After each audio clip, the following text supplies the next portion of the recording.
En Europa, los esfuerzos por la reforma de la Iglesia Católica suelen asociarse sobre todo con el célebre teólogo alemán Martín Lutero. Sin embargo, en Bohemia, actual República Checa, el que marcó la historia fue Jan Hus, quien fue cronológicamente un precursor de Martín Lutero.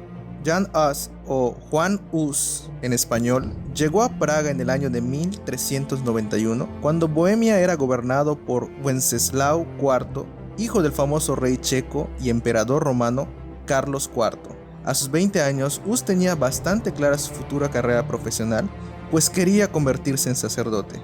Para alcanzar su meta, Hus comenzó a estudiar en la Facultad de Artes Libres de la Universidad de Carolina.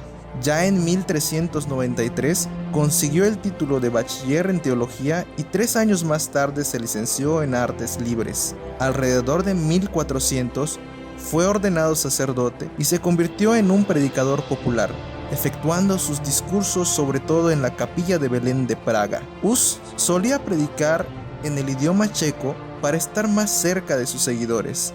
Era un personaje carismático que se sabía ganar la simpatía del público y no temía criticar duramente la situación de la iglesia. Sus discursos atraían a la gente sencilla, al igual que a los aristócratas. Prueba de ello es que entre los que acudían con regularidad a la Capilla de Belén para escuchar sus sermones estaba la reina Sofía, esposa de Wenceslao IV.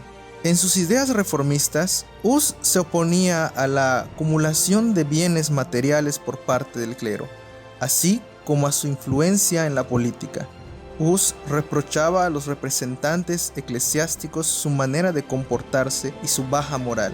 Se oponía a la supuesta omnipotencia de los sacerdotes, que consistía en el derecho de otorgar absolución de los pecados, y argumentaba que tal derecho solo lo tenía Jesucristo.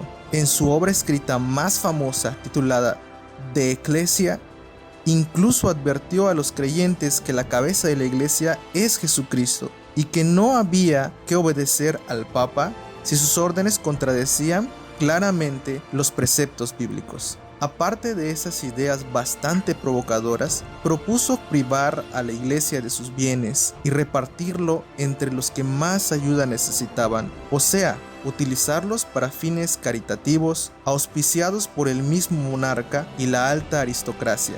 En el año de 1408 supuso un gran cambio en la hasta entonces tranquila vida de Juan Hus.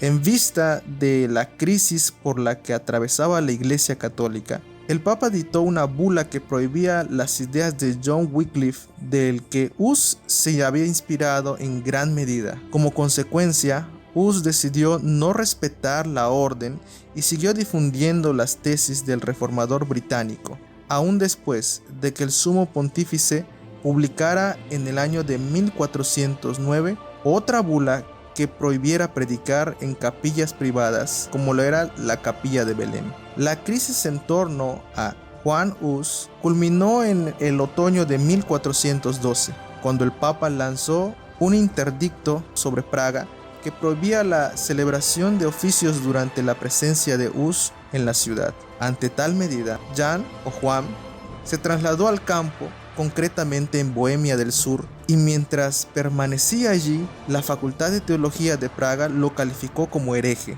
Los profesores que antes habían sido sus amigos le acusaron de oponerse a la autoridad eclesiástica y apoyaron la decisión del emperador greco-romano Segismundo de someterlo a juicio en el Concilio de Constanza.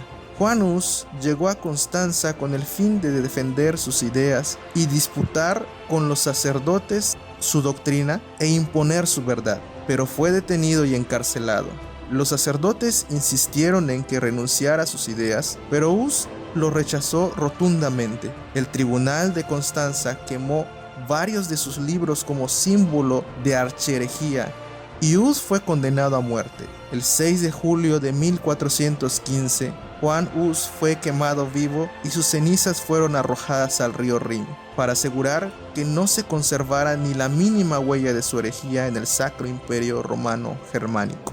La iglesia sostuvo que con la muerte de Hus, la situación en el país se estabilizaría, pero sucedió todo lo contrario, y la muerte de Juan Hus no hizo morir sus ideas. Su terrible y conmovedor fallecimiento impulsó el surgimiento del movimiento revolucionario de los husitas. La lucha de los husitas, que compartían las ideas fundamentales de Juan, mancharon de sangre todo el siglo XIV, aunque el movimiento de los husitas se fue descomponiendo poco a poco, tanto por desacuerdos internos como por intervenciones de sus enemigos. Sus actividades e ideales influyeron el curso de la historia en el país y, de cierto modo, también en una considerable parte de Europa.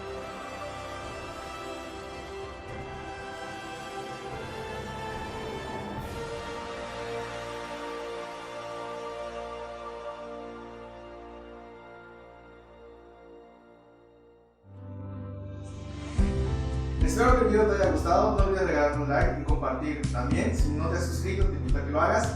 Y también, si en un próximo video te gustaría que hablemos acerca de otro personaje de la Reforma, déjame en los comentarios y de esa manera nos ayudarás a elaborar material para el siguiente video. Hasta luego.